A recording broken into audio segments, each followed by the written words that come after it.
Introduce our next set of speakers. Our moderator for the session on lead generation is Mr. K.V. Sridhar, Chief Creative Officer, Global Nihilent Limited. Mr. Sridhar has over 37 years of experience working at the intersection of creativity and technology with a demonstrated history of working in marketing, advertising, and technology industries. He has worked and contributed to organizations like Leo Burnett, Leo Lintas, Leo India, Lintas India, Sapient Nitro, to name a few, and has contributed towards building many iconic brands such as Coca-Cola, Thumbs Up, Limca, Bajaj Auto, McDonald's, LG, HDFC Life, Unilever, P&G, Marico, Nestle, GM, Colors, Fiat, Fair and Lovely, Whisper, Tide, Jet Airways, and these are just some of the names to say. So this is our eminent moderator of the panel. Let me now introduce our speakers in the alphabetical order. Our first speaker, let me introduce Mr. Ashish Kukreja, CEO and founder homespy.in and mymagnet.io. Ashish Kukreja has over 17 years of experience leading teams in real estate brokerage as well as the private wealth management section at one of the major investment organizations. Ashish started Homespy in 2011 to simplify the home buying process and make the real estate transaction reliable, trustworthy, and hassle-free. He is currently working on the amalgamation of technology with top-notch services for the benefit of all stakeholders, giving them a plug-and-play solution. Our next panel member, I introduce Ms. Ayushi Ashar, Director, Ashar Group, and Member Managing Committee, MCHI-CREDAI. Ayushi represents the second generation of Ashar family and leads business development, sales, marketing, and design strategy at Ashar Group. As a group director, she's also in charge of digitization, customer experience, and driving new initiatives from concept to execution. Our next panel member is Mr. Bala Kumaran, founder director, brandstory.in. From being a first-generation entrepreneur to becoming a serial entrepreneur, Bala Kumaran founded Brand Story Digital, his first startup in 2014. It today employs over 130 people, providing digital media and brand solutions. Over the last 9 years, Bala has charted growth stories for over 500 brands across India, the US, the Middle East, and Australia. Our next panel member is Mr. Dhruba Ghosh, Executive Vice President and Head Marketing, Provident Housing Limited and Purva Land. Dhruba Jyoti Ghosh is a result-oriented marketing professional with more than 22 years of experience in the field of marketing, branding, management, communications, product development, and press relations. He has a proven track record of developing and implementing brand strategy and high-budget campaigns across media. Next member, let me introduce for this panel, Mr. Navin Chand, AVP, Marketing, Xanadu Realty. Navin has an extensive experience of more than 13 years in leadership positions with well-known companies. He is a meticulous marketing professional with emphasis on data-driven strategies. Navin has worked in various sectors such as renewable energy, information technology, and real estate across India. Our next and final member for this session is Mr. Vivek Agarwal, co-founder and Chief Technology Officer for Square Yards, a tech entrepreneur with experience in envisioning and crafting product strategy and driving execution of technology development and service operations, managing large global teams. Vivek has a rich experience spanning more than 20 years in leading, managing complex global strategic initiatives with some of the world's largest companies like Intel, Nokia, and Accenture. So this is our eminent panel and the speakers of the session. Mr. Sridhar, let me hand it over to you now. Thank you, Sapna. I just witnessed the previous session a bit. It was very interesting to really see what's happening in real estate industry. I think the panel here is very distinguished, and thousands and thousands of crores, tens and thousands of crores ride on this gentleman who was sitting here. So one of the basic aspect of digital marketing, probably the starting point of digital marketing is to really generate leads. And lead generation today, is the starting point of doing anything. So this entire session is going to be extracting the wisdom from the people. That's what I do, because I have very little knowledge and experience in reality. I've worked in a lot of other categories. In some small brands I have worked, but these gentlemen will put the context of lead generation into reality. As far as my knowledge is concerned, it's not much about lead generation, but how do you qualify those leads? How do you nurture those leads and then convert them is the most important thing. In many other categories which we work on, there is no human intervention, from generating a lead to emptying the cart. There's absolutely no intervention, unless something goes wrong with the deal. So everything is automated.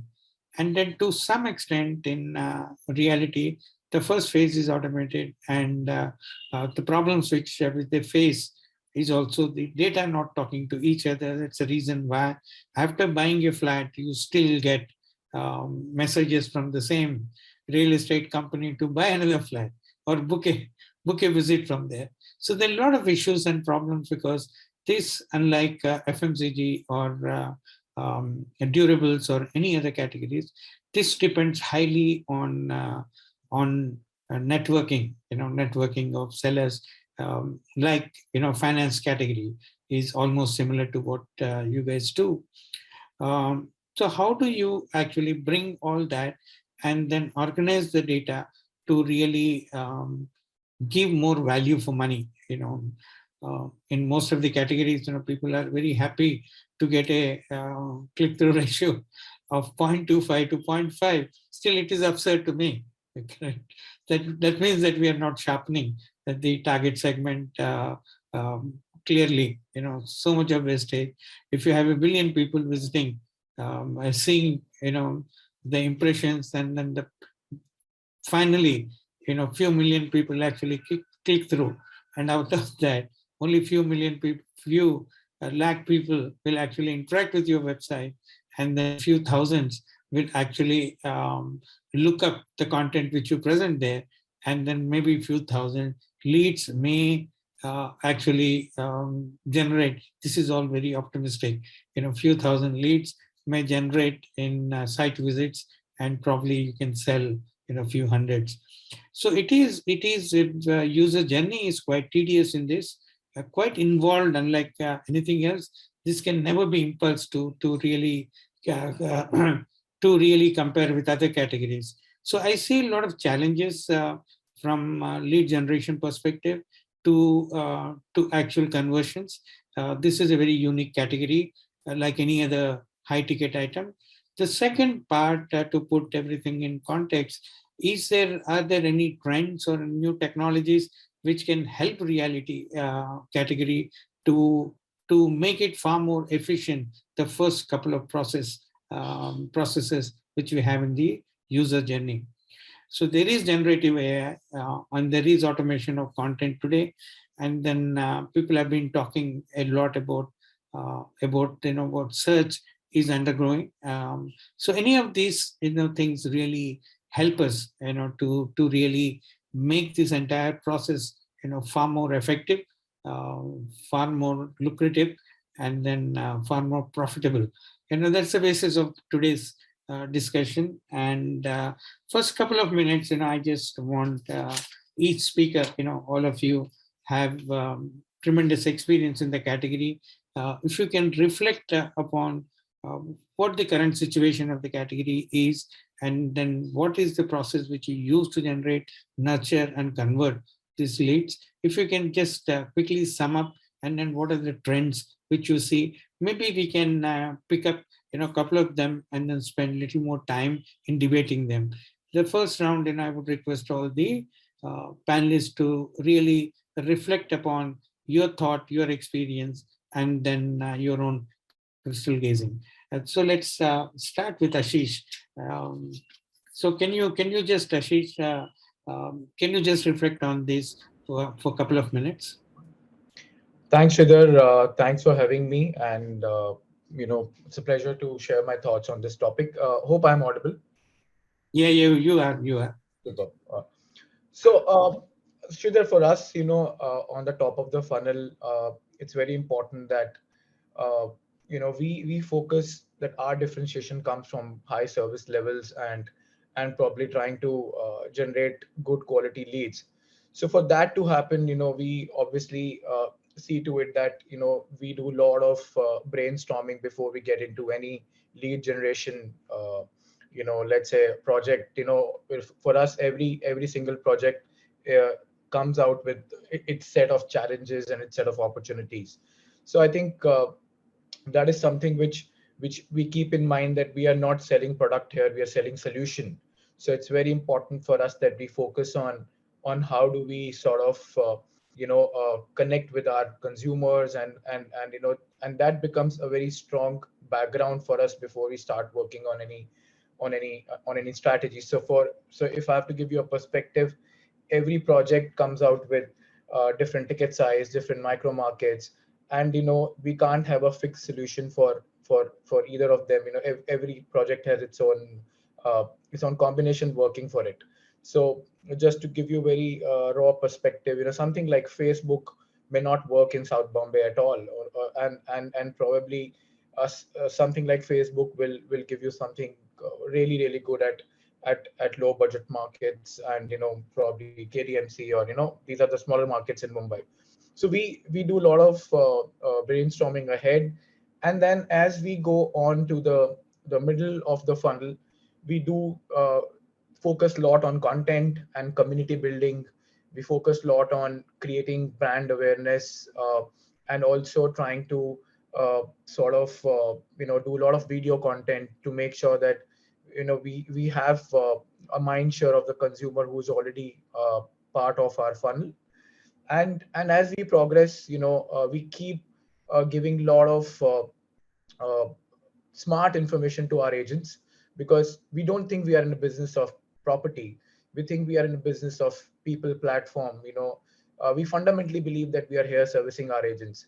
So with that in mind, we keep providing them right set of information so that they can do justice to the leads which are there. So if I'm not sure if I could give you the perspective, if I see my funnel in three parts, this is how we try to broadly approach the lead generation as a concept.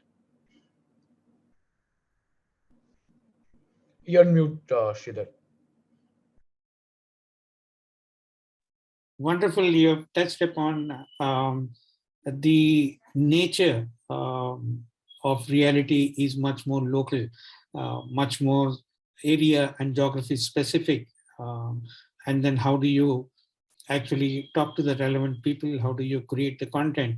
I'm glad you had put content in the middle of the funnel, but it is most important to really get to the funnel, and then really understand the customer, the needs, and then you said it's a platform of serving people and then people's need. If you get the community within that, word of mouth, and then people actually talk about. If you're selling a very high ticket item, people talk about themselves. It is not something which you, like FMCG or any other product, where you reach out to many people in Facebook, or maybe a community on a Facebook or a LinkedIn, might be a relevant one, but not in the public space. Ayushi, is she there? Can't see her. Ayushi, can you reflect upon generally, what is lead generation mean to you, and then this entire new technology coming in, and then the area in which you're operating, can you just reflect on how do you go about generating leads, qualifying them, and then serving them properly, and nurturing and converting them, and also, the new technologies, are they going to have any effect on your business? Surely. Thank you so much, Sridhar, and a very good afternoon to everyone on the panel and everyone listening. I think, piggybacking a little bit off of what Ashish said, I think in real estate, there's no blanket rule and nothing is universal, right? So everything starts from your lead identification is way more important, I think, than just lead generation. So your location is different, your target market is different, your customer base is different, your product is different, pricing is different. So there's no universal blanket rule compared to an FMCG where I'm selling a 500 rupee shirt. I can have the same kind of, criteria set across all my platforms across geographies. So that's kind of, the basic difference where that lead identification and identifying your target group becomes very, very critical. So I think we spend quite a bit of energy and effort into identifying that, identifying what really the micro market brings and how we can find the right type of target audience for that micro market. Going off of that, then of course, there are multiple layers where, since as I said that, if you're looking at buying a t-shirt and you're looking at a 500 rupee spend, you maybe max you'll think is twice or thrice, and you are okay with taking a decision based off of gut. But in real estate, where most of the ticket sizes that we deal with are anywhere upwards of 50 lakh, 70 lakh, 1 CR, 5 crores. I mean, in Bombay, the spectrum is huge. It's not just your digital identity that kind of leads to lead generation. It is everything combined together. So your brand reputation matters, your the presence that you've had across years matters, your goodwill matters, your speed matters, the product to the product that you're bringing to the market matters. So all of this, when coupled with the right digital positioning and digital lead strategy, I think that all of that has a role to play. So for us, first identifying that target group is very, very important, and then understanding what the target group wants to hear. So if we're looking at anything in the mid-income or low-income brackets, then we really focus on the type of the layers that the customer is interacting with, kind of their consumer behavior, their trends, and that's how we kind of go into lead identification and lead targeting. And similarly for luxury, again, as you said, right, like in South Bombay, the market is very different. So that's not a medium where we're going to focus solely on a Facebook or Instagram. The pattern of communication with them completely changes and transforms, where we use digital only as a brand creation method, and almost to create a sort of invite only feel, where we intentionally don't want to reveal too much about the product, and we only give out very, very minimal information, only to tease the audience. So I think there's no blanket rule. It's a very target driven kind of lead segmenting that needs to be done in this type of segment. And with the advent of all of this new technology, whether it is AI, chat GPT, all of these things, I think all of this, it helps us, it helps in the stimulation of, it's a method to stimulate the human intelligence, right? So whether it is any language processing platform, or if it's a self-correction thing, or it is an AI that really analyzes consumer trends, all of that will affect your speed, efficiency, and your ability to personalize your communication. And that in turn leads to a larger picture story, and creates a ripple effect along with your other things that you do as part of your brand campaign. So in real estate, unlike FMCG, where because the budgets, the spend is usually lower and customers are more keen to make impulse decisions, in real estate, that brand story holds equal weight. And that's why all of these layers play an equal part, in my opinion. Wonderful. Thanks for your insights, which are far more rooted in real estate than the premium segments, where you need to understand the people, where digital may have little role and human interface is far more. And then the way you understand the human behavior, and then the insights which you have into these customers is going to make far more difference. Maybe lead generation at the highly targeted area is what, and then probably content is what is going to build the brand, but the trust and other emotional aspects are the things which are going to actually make the sale at the end of the day. Wonderful insights, and thank you for contributing to all those. And Bala, can you reflect on from your perspective of how the lead generations will affect the real estate industry, and then how the new trends are going to change the way the real estate industry is working, especially in the consumer journey, the first couple of phases of generating leads and then interacting with the content to really create the first attempt of understanding the brand. Yeah. Sure. Okay. Thank you.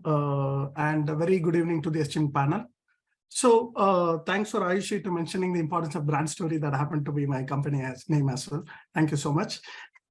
And okay, so with the Ashish, what we realized is Ashish very specifically speaking about the segmentation, and Ayushi was mentioning the facts about the high value, high volume business ecosystem. For example, so I went to NIFT and I happened to be head of strategy for South and East region for a Big Bazaar. I was in the CEO's office working from Mumbai. So I understand what it took to sell a 500 rupees shirt. And now when we deal with an high value, high volume and high sales cycle based product ecosystem, and every story format has been changing. And now the segmentation component that we brought in by our first speaker is extremely specialized, and it comes from the amount of risk each brand owner took over a period of time. Because in the our experiences to work under the likes of, let me say, leaders, I had a high honor of working with Mr. Dhruba, who's been part of the same panel over a period of time under his leadership. I've been working for the goals that they've been setting in. So where he been recognized as one of the largest brand in the country, probably I would say Cat A. And then we have multiple product line along with Cat B and Cat C, with varied from budgets of the marketing and the, let me say, the ticket sizes and the approach on the risk level aspect. For example, all of us are dependent on Google lead contribution. All of us are dependent on the Instagram or Facebook lead contribution. Or all of us are dependent on the email or the SMS marketing at the very minuscule level. The contribution mixes are changing depending on the budget or the risk appetite of each individual brand over a period of time. So now the question is, every decade there is a level playing aspect coming into the picture. I strongly feel the video content aspect will come into the picture, because the technologies could be able to bring in metaverse or AR, VR, all that aspect. But if the market and the devices are ready, somehow I don't feel we are not ready to the context. So the large scale or all our digital assets being driven by content, or the number of URLs we produced under the Google. Now I believe from the Google content, written content to an AR, VR, the advanced technology, before that moment, there is a whole space of video framework. I feel it has been something we need to look into it. And the challenge is not about the video ideas or the quality of the ideas. It is, I believe the challenge of a video is how are you going to produce large volume of videos at a low investment or in restricted investment at scale, at a quality that your brand desire. So this is going to be a challenge. And that's where I believe generative AI or all other tools that will come in help us improve the marketing operations, because I believe marketing operations is extremely underrated over a system, because the great ideas most of the time doesn't get implemented at scale, because I would say not many people wouldn't give attention to the marketing ops that would build a seamless engine for us. So now how we will going to fit in the video content. The video content could be very, very, for example, South Mumbai video on an asset would be very, very different from an Devanahalli opportunity that is in Bangalore, right? So the content also can transform into vernacular as well. Now we put such a huge challenge of content making or the video producing aspect into the existing marketing teams. It's going to be a lot of push and pull. We're going to face it around that, right? So how are we going to put this content across discovery, engagement, and customer nurturing until sales. The moment sales has been coming in, because it's a high ticket size, they want the assurance, touch and feel. I don't believe I would buy a 5 CR or 8 CR property through a metaverse. I don't feel so strongly about it. And neither I would invest my money on digital investment. So that is our existing human strength, segmentation, analytics power will come into the picture. But can we able to engage customer a little more? Why I used in level playing ground is, if we don't produce content in video, we'll all will be ending up paying money to an so-called influencer in video content over a period of time for the for almost like a media buying opportunity. That's my take. Probably willing to learn more, speak on this. Over to you guys. Thank you, Bala. No, thank you for emphasizing on brand story. I don't have a company called Brand Story. I made a living for 45 years on telling stories for the brands. Absolutely. And absolutely, brand stories are the most important thing. And it's the myths and stories, which make brands, completely, which is very important part of building trust, emotional equity, empathy, everything for a brand. And that is where, that's what Ayushi was also talking about. These are intangible things, for which, people like to buy: your reputation, your name, and then your trust, and then the emotional equity of friends who actually recommend, all that makes a very good last minute decision making power for you. And other thing which you touched upon, which is again today one of the hottest debated one, videos, production of videos. And then today it's a video generation. There's nothing to really think about. Written words are dying. It's all videos, which are speaking. And in this emergence of video world, and tomorrow, all the whether it is Bling or whether it is Edge, or what Brad is going to do, or the testing of Maggie by Google, it's all ending up at the video search is becoming very, very important. So this is going to actually, though programmatic video creation was there in place, for some time, it's never been used as much as it should be used. Nor the quality or the context is not right enough to be distributed across the country. And then glad you raised the point of contextual setting is far more important. Whether it is economical, cultural, political, social, whatever it might be, but your messaging needs to be contextual. Some wonderful learnings we got from your little pointers. So next speaker, I would go to the next speaker, Dhruba Ghosh.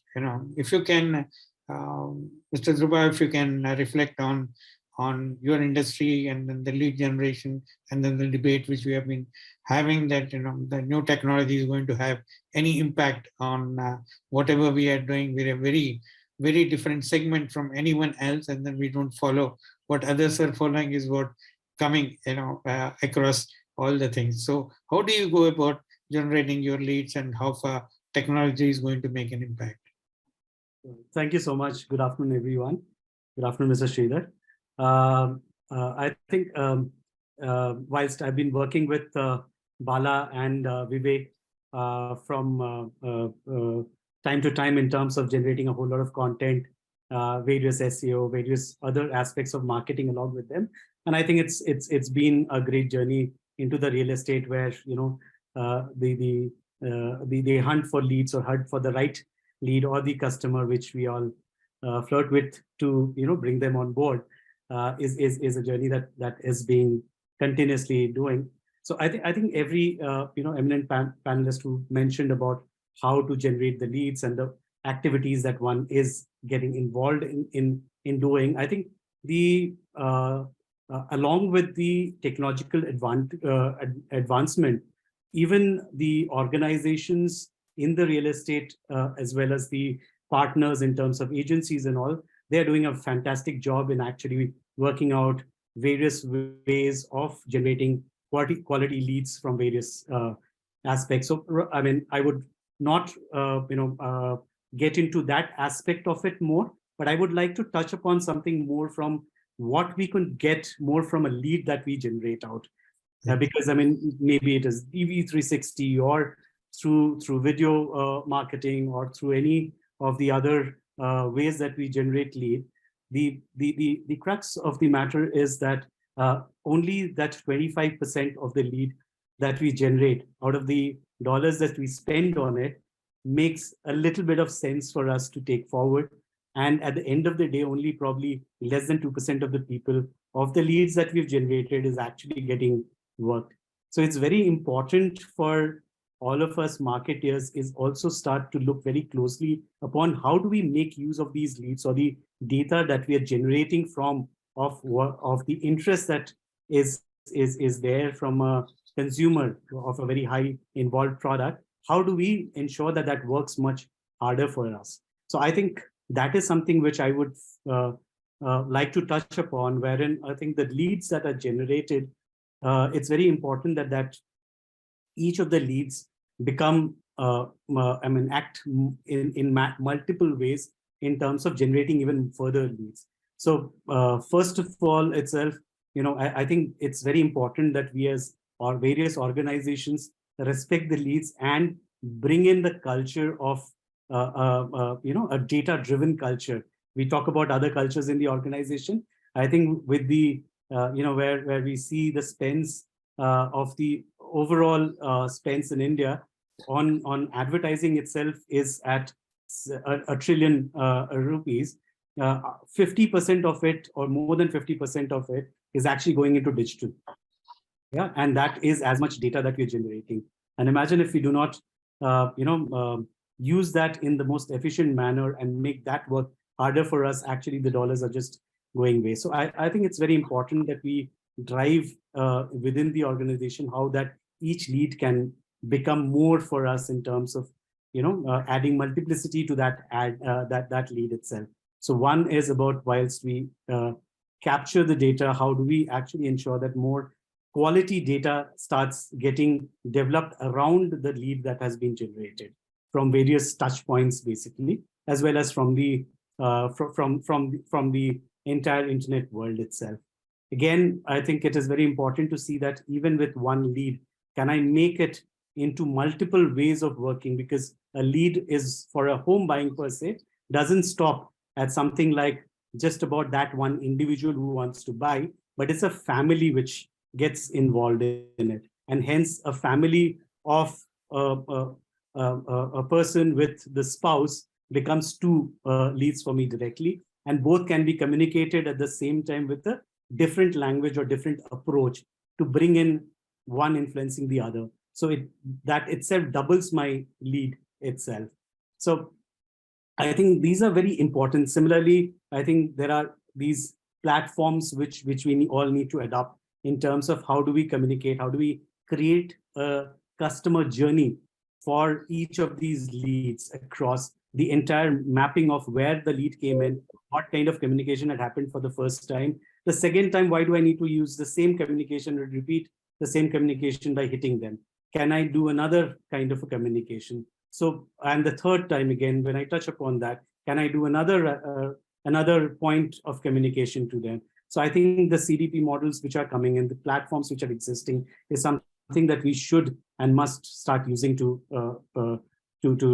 make this. So I think it's very important that we work on these leads to make it. And finally, I think from the lead perspective also, one of the other things from a generation of leads, it may be time that we start looking off the Facebooks of the world or the Googles of the world and look at more from an open internet or open web perspective, where other, the consumption of that internet space is becoming more. As per one of the reports of Cantor, 52% of our time that we spend on digital is spent on anything other than the social media or the Meta or any of these channels actually for any of us, which could be either a news or any other content consumption that is happening other than these. So I think that is where we should also look at trying to gauge people's attention, which could be even more than, or more captive in doing that. So I think these are the things which we should start looking at it more closely from a lead gen perspective. Yeah, wonderful. Words of wisdom of it's not one lead, but it's a family decision. It cannot, as I said earlier, like any other high ticket item, like a car. You can't ignore the family. Family decision is as much important as the person, who might have ego to buy a Mercedes, but family must approve to buy that. It's a high ticket item. So it's very important that the leads which you generate stay with you, and then they're genuine and deeper leads, which can actually go viral within the family and hopefully, within the community, because once one decides to buy something, they defend that decision very much. That's wonderful. The other point which you made, which is also seems to be a pain point to a couple of people whom I had spoken to earlier in my life, is data talking to each other. Correct. And you said, data culture and much better intelligent data. So between, data and analytics and then integration of data between the agents, between your own sites, and then between what you have with the customer and what interactions are happening, how many visits have they made, what stage, have they left out, and what are the other aspects, as Bala was talking about, the cultural nuances and then the other contextual things of that. The richer the data is, more you'll be able to nurture the lead. The more you nurture the lead, more, as you said, billions of rupees is being spent, and at the end you get few qualified ones. 2% conversion is celebrated, which is if you look at an FMCG, it spends 750 rupees to sell, whether it is 400 or 4,000 rupee product. It's unheard of that kind of a money you spend to get so little, unless you have repeat purchase.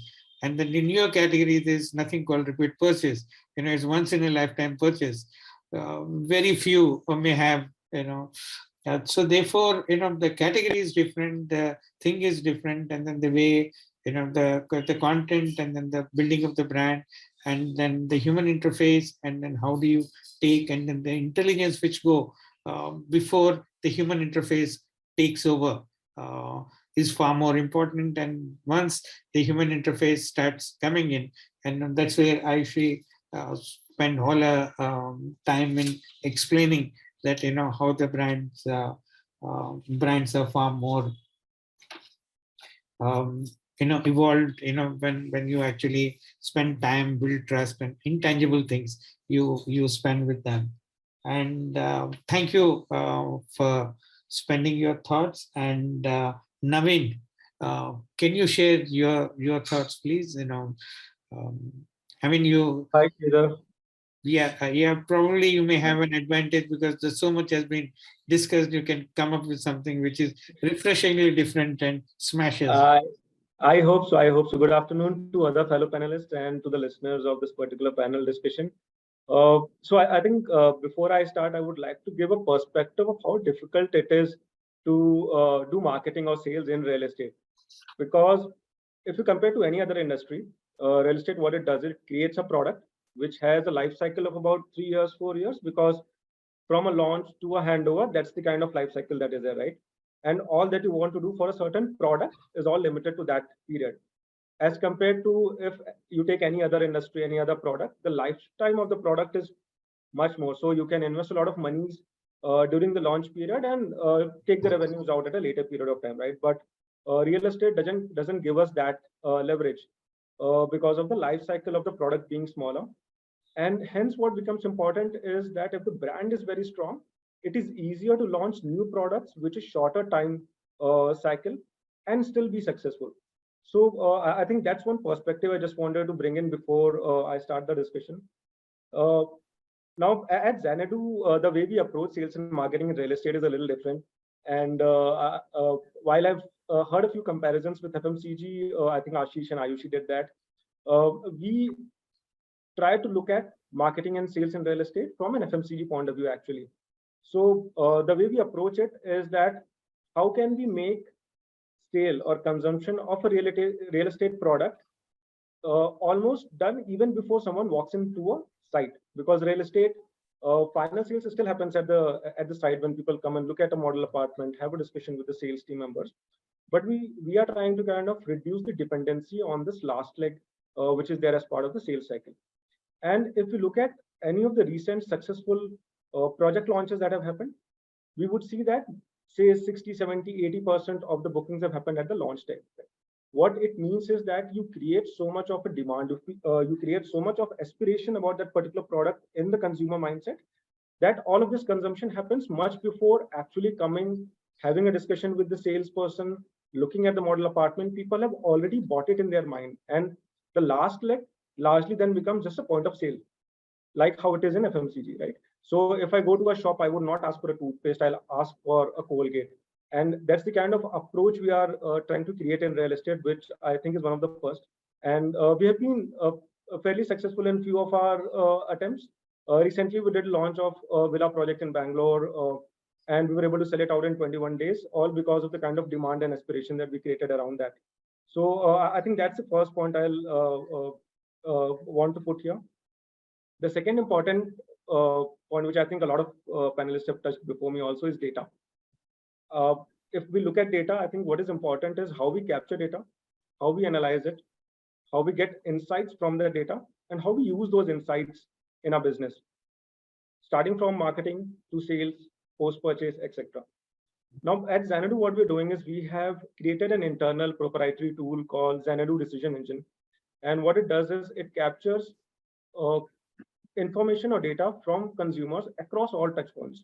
So from the first point when, say, a consumer fills in a lead or gets in touch with us, till the time the person buys or decides not to buy, even the subjective details when the person is at the site and having a discussion with the consumers, we try to capture as much data from the person, put it in our Xanadu Decision Engine. And there is a machine language that is learning that's there behind. And we are getting, over a period of time, we are starting to get better and better insights from this particular data. What it means is that we would be getting better analytics in terms of outputs. We would be getting better understanding of where the consumer is losing or moving out of the sales cycle. What is the reason of the consumer moving out of the sales cycle at a certain step? There could be consumers who would have moved out right after making an inquiry, and there are people who have moved out after doing the visit and saying that, yeah, I really like this particular product, I really like this particular unit. People have already selected a certain unit that, okay, I want 204 in Tower E, and still move out of the sales cycle. They don't purchase, right? So we're trying to understand the reasons of people moving out at each of these stages. And that is giving us understanding in terms of how to change or how to redevelop what we're communicating and how we are reaching out to people at all of these touch points. So that's another interesting development that's happening internally, and we are already starting to see fruits of this particular development. Now, if I move to what's happening more recently, which is the emergence of chat GPTs and generative artificial intelligence, etc. So I think what chat GPT or other tools in the same ecosystem would do is they would act like an equalizer. What they would do is currently there are smaller organizations who can't spend on creating videos, creating good content. Chat GPT would become an equalizer where production of videos would become easier, right? Or it would be low cost, if not no cost. Production of content could become easier, right? So that is where I think it would act as an equalizer. But in terms of a differentiation, what would come in is that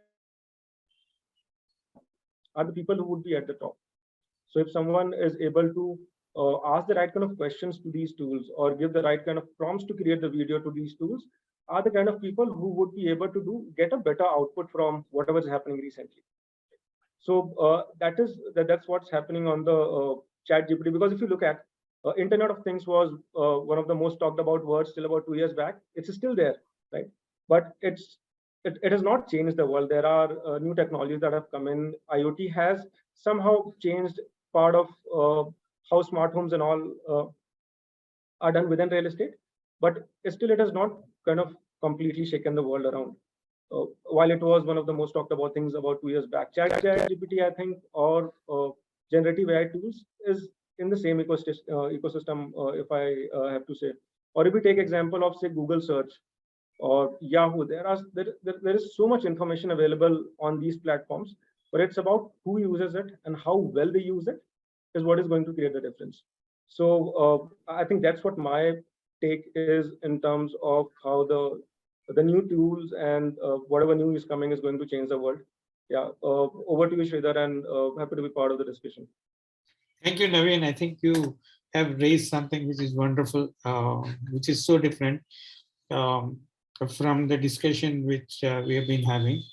And I mean, I joined a little earlier, so I was witnessing the previous discussion on digital marketing, where somebody has really said that real estate is more sales than marketing, correct?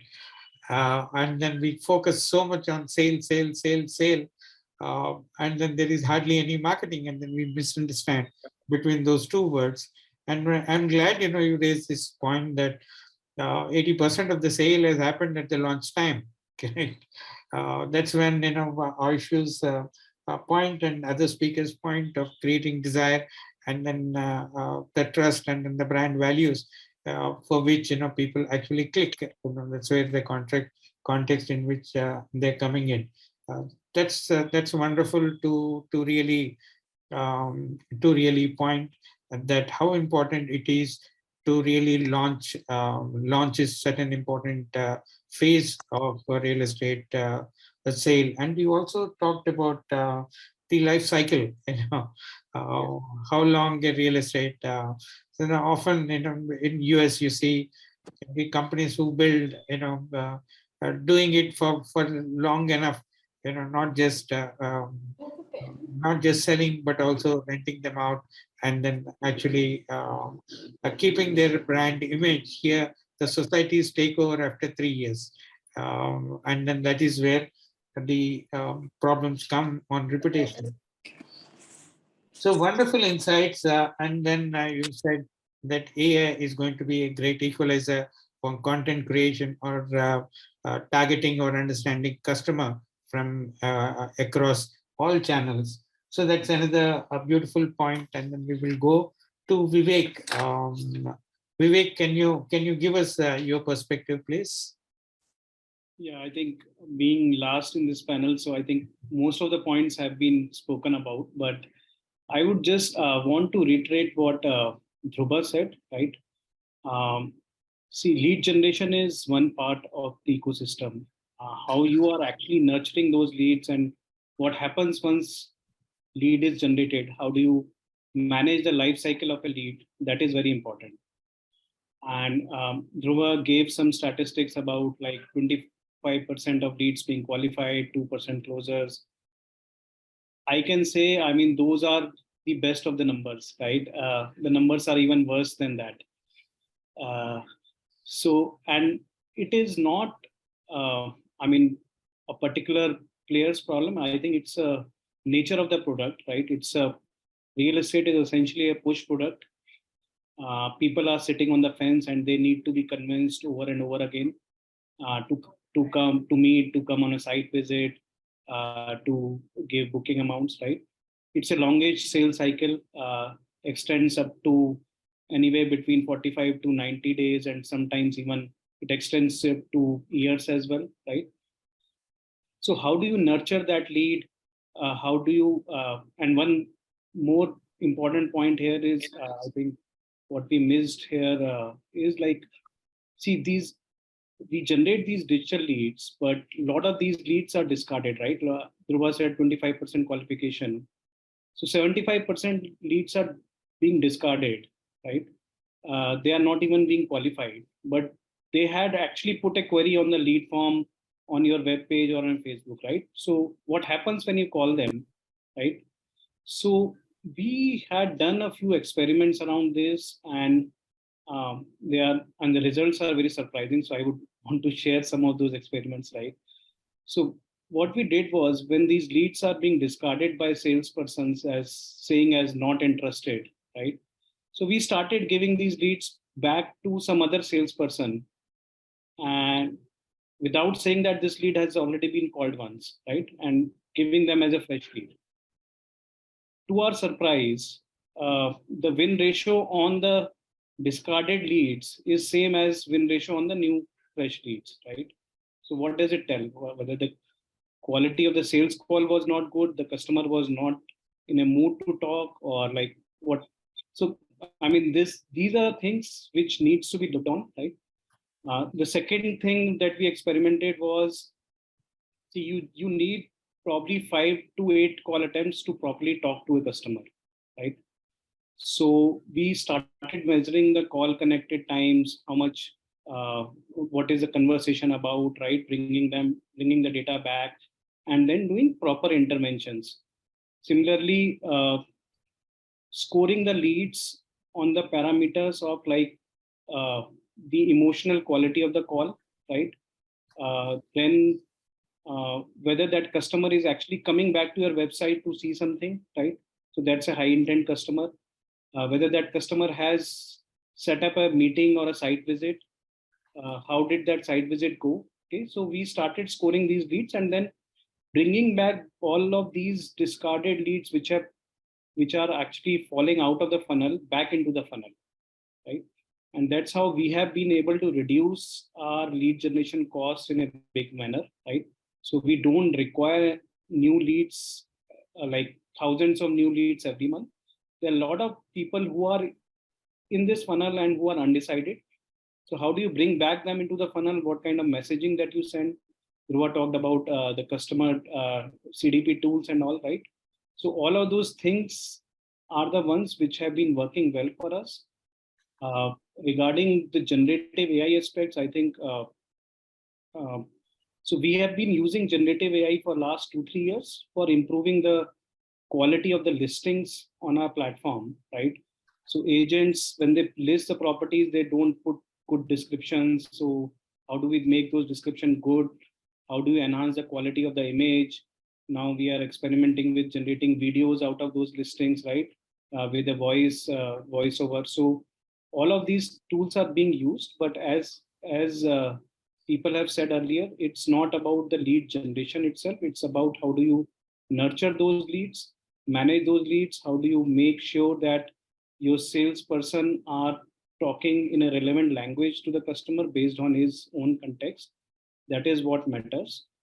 That what matters more because of the low conversion, historically low conversion rates of this industry. Thank you. I think Vivek, some wonderful things about the calls, quality of the calls, quality of the conversation, and then the context, the time of the conversation. 6:30 in the morning, you don't want to talk to your bank about a credit card, however desperately you may need. So it is the context of the call, and then how do you manage, and then how do you qualify, and whatever leads which you get, that it all depends on who's attending the call, and then how he is how he's narrating the story of your brand, and how people are deciphering that message. That is what will dictate I just want to give one more example. So see, when a person is on a web page, right, and he's putting a query form, he expects a callback within 5 minutes or 10 minutes, right? Most of the companies that we have been seeing in this space, right, we have not been able to call the customer within, let's say, next minute, right? So that also has huge bearing on the droppage of the leads, right? The customer is looking at a property, right? And if you lose him within the first half an hour, right, you lose him forever. Yeah. After that, he may not remember the context. He may not be in a mood to talk, right? So all these things, as you said, like when is that call being done, right? If the lead is coming, let's say 8:30 in the evening, right? You would be surprised. Customers expect a call back in the night also, right? So if I've come back from the office and I'm searching for a real estate property, right? And I put a query at 9 p.m. So most of our tribe would actually give him a call next day 10 a.m. right? These are not working hours. But looking at the 24/7 customers these days, right? If not, let's say call, you could reach him on a WhatsApp or right or on a chat message. So these are things which have become very important. So wonderful. I think expecting in this day of agility and immediacy, so people respond. If they don't respond within 30 seconds, it's dead. Nobody is interested in that conversation. And then you're damn right. If somebody is searching for a home or anything at 9:30 in the night, you know that he's awake and then he's searching for something.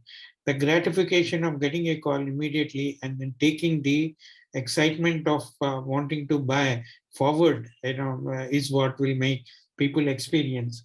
And this comes me, wanting to really take the discussion to the second part, whatever little time which we have, is very quickly reflect on the two important aspects. One is lead generation. So once you generate the lead, there is human intervention, and then there is website or brand communication, whatever happens, and then finally closing the deal. And then here, the first part, which is impact of the brand. Like somebody was saying that it is very important. The launch is very important, and after that, the experience of what people have an experience from a caller, from a call center versus a person working in the company speaking to you, are completely different. A salesperson actually talking to you, two people will talk in two different ways. And so that's another thing. The experience, how important the brand launches are, and then second, the experience. Today we are living in completely AR, MR, Unreal engines, Unreal productions, where people, we create all that in the static medium, a plan, and then a walkway which never existed, correct? And then we show it to the customers. When they come in, what they see is a show flat completely, and then we do create 3D things. Technology is actually taking things much further than that to give people an entire experience of being there. And then we talked about personalization, and then you cannot, this is the era where you can ask about hyper personalization, because so much of data is available. Somebody needs to crunch the data, somebody needs to gather the data, and then somebody has said when they're filling up the form, that's an occasion for you to really learn a little more. When they're searching, search is which is becoming far more contextual, to Bala's point, it is becoming very contextual, and then search knows you before you type in a word.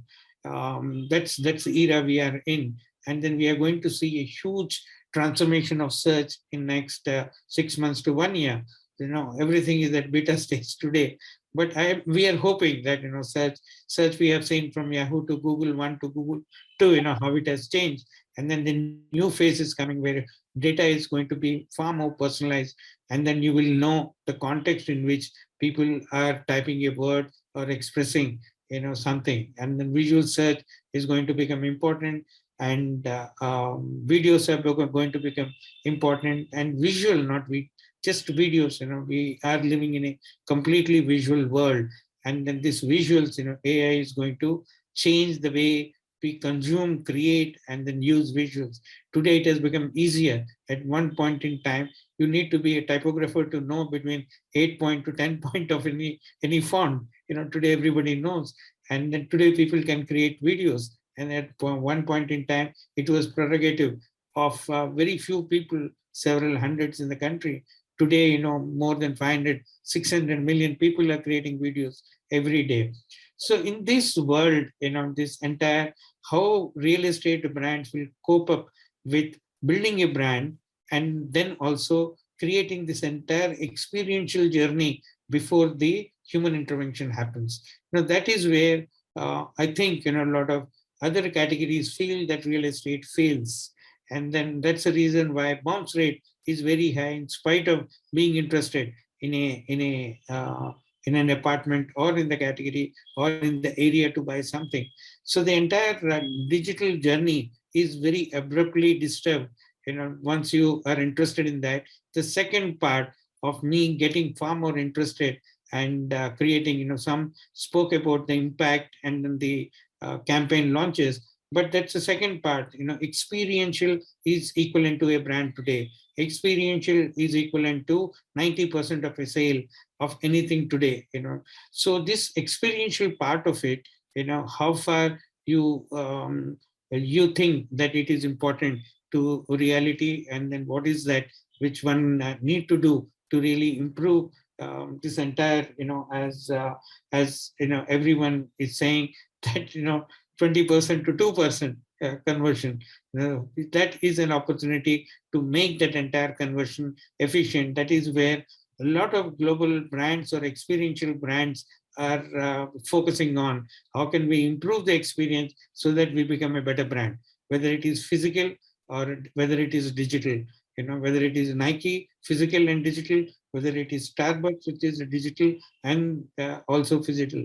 So how, these are the things, how relevant they are to real estate and what can be done in those two areas to really get much better results at the end of the day. So anyone wants to go? Yeah. Yes. I'll take an attempt to this. Yeah, please. See, I think what I'll do is I'll try to distinguish between the digital and the physical world, and how can we create experiences between both of these worlds, and what kind of personalization, if needed, we can bring in, right? So within real estate, the intent or the reason of purchase of a certain property could be very different. For someone, it could be their first home, which is their dream of a lifetime that they're fulfilling. For someone, it could be an investment that they're doing for a better cash flow in the future. For someone else, it could be their second or a third home, which is more for self-gratification of having achieved something in life, right? So different consumers would have different reasons of buying a certain property. But what do we do as real estate marketers mostly is that we have a certain project and there is a certain campaign or a communication that is there, which is broadcasted to everyone. Now, if there is a possibility to understand and categorize these consumers across their intent of purchase separately, and what if we are able to kind of reach out to them with a communication which is very relevant to why they are looking to buy a property, right? And I think that could make a huge difference in terms of personalization, which is possible on the digital front.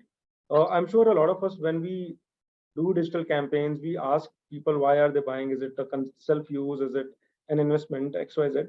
But after that, how is the data point integrated in the consumer's journey is largely not figured out or is not done. So I think getting that right set of data at the beginning and using it properly in the consumer journey is something that is important, which would really make consumer feel very different, that, okay, these people know me well and they're treating me how I'm supposed to.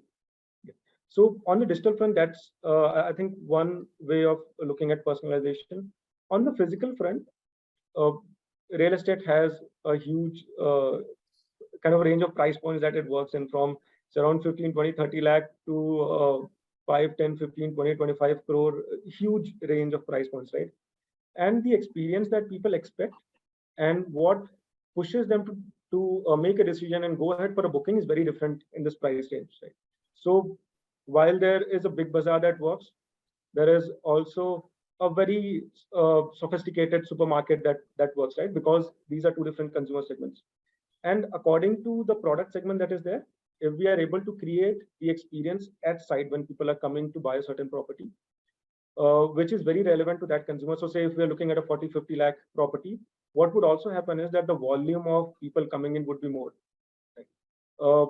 The kind of experience that we can give would also be limited because of the volume that would be there. As compared to someone who's coming to buy, say, a 5 crore or a 10 crore property, the kind of experience they would expect would be very, very different. They would possibly expect a star hospitality. They would expect someone to know them by name before they are entering a site, right? And this is something that we did at one of the super luxury projects that we're doing. When we knew that a consumer is going to come in, and we had their name displayed on a digital board, and it was like a wow moment to start with, where he felt very at home and warm, that okay, I'm entering into a place where people know me and I'll be treated in a certain way. So I think this kind of a personalization and creating the experience which suits the product and the consumer category on the physical front, while having a very differentiated experience and personalization on the digital front, is possibly going to make things better in real estate, closer to the other e-commerce and startup guys, how they are doing. Sridhar, hi, if I may just add to the thing. I think it's a very pertinent thing that you brought up in this factor of experience. Anybody who buys a home, no matter at what level or what kind of segment they're buying in, they're actually buying their aspiration. And I think that's where the experience comes in.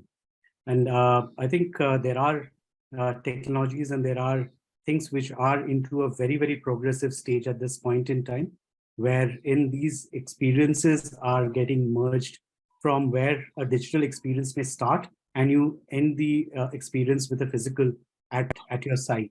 Because what we are selling is practically, to a lot of extent, because if 60-70% of the inventory is sold where we have not even dug and it's at a pre-launch or a launch stage, then we have these kind of experiences which is online or at the site office that the experiences come into play. So we work very closely with Vivek's team actually in building this digital experiences in terms of how the virtual elements come into play whilst they browse over the site or at the physical site of it. Then we move into the various kind of experiences that we do in terms of the soft experiences that one would prefer to be treated with. Plus, what has become even more important is because in the way that today people look at transparency, because it's a factor of a huge decision making of probably once in a lifetime kind of a thing for majority of the people. We have taken the experience even to another level of one step before the model apartment. So where we've taken how a person can take a virtual tour plus a physical tour of even how we build every home. So what the walls will look like even without being painted, in terms of what kind of materials go into it, what kind of plumbing materials go into, what kind of switches, what kind of other aspects, which we call it as an experience center ourselves, or a design museum, or what you call it as a technical museum that we bring in, so that that transparency is there, and that actually adds on to the experience of how the customers see their product. So I think we're moving and taking a whole lot of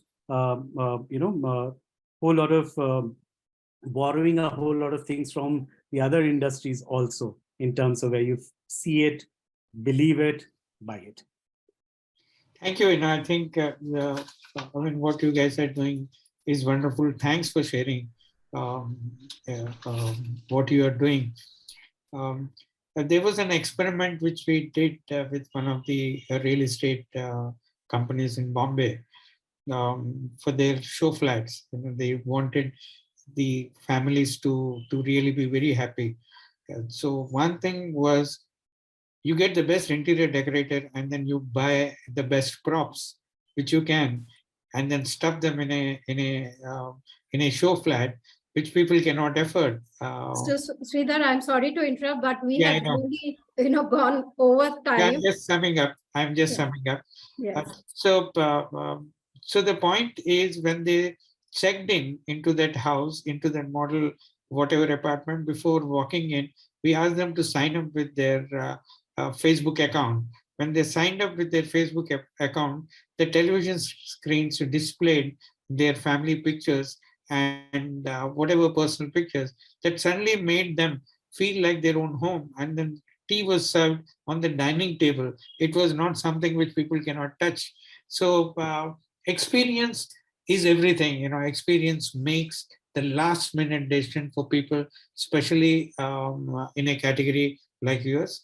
To sum it up, I think we have discussed, far more important to the category is lead generation and conversion into sale, and then the human interface, and then the human emotion at the time of the sale, which is where experience comes in.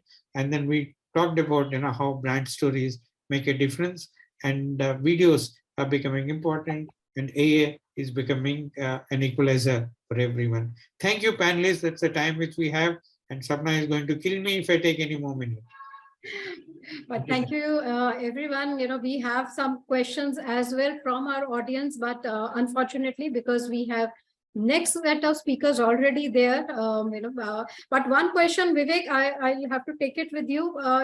They're asking, what is the one top mistake that you will say one should avoid for losing leads? I think I already covered, but let me reiterate again. See, the top mistake is once your salesperson says that this lead is not interested, right? You put him on a cold storage and you never actually talk to that guy again. Okay. So not to put any lead on cold storage. That is one big mistake. Churning of leads, because see, customers are at different stages of life cycle, right? They are at different stages of their life. So how do you churn back those leads, and how do you reactivate, and how do you convert those leads? Okay. Never say never. Okay. If the customer never say never. If the customer that's the message from Vivek. Never say never. Never put any lead on cold storage. And Ashish, one specific question for you is what according to you is the one top idea for lead generation in 23? See, I think we have to keep it simple. What Vivek also said, just keep it simple. Let's not make it too complex. On the top, fortunately, the broking business, fortunately, will always have human intervention. And I can stick my neck out and say this.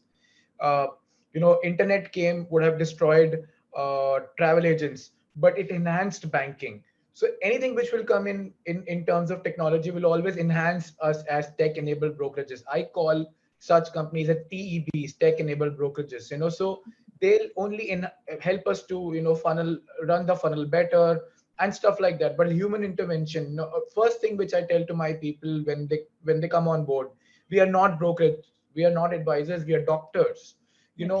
What if you go into a doctor and you feel the doctor is not the right guy? You will just step out. You will not even buy a medicine which he recommends. So you have to behave like a doctor.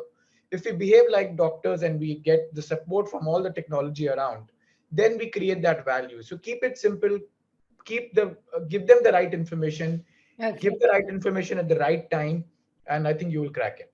Okay, keep it simple, be like a doctor, never say never.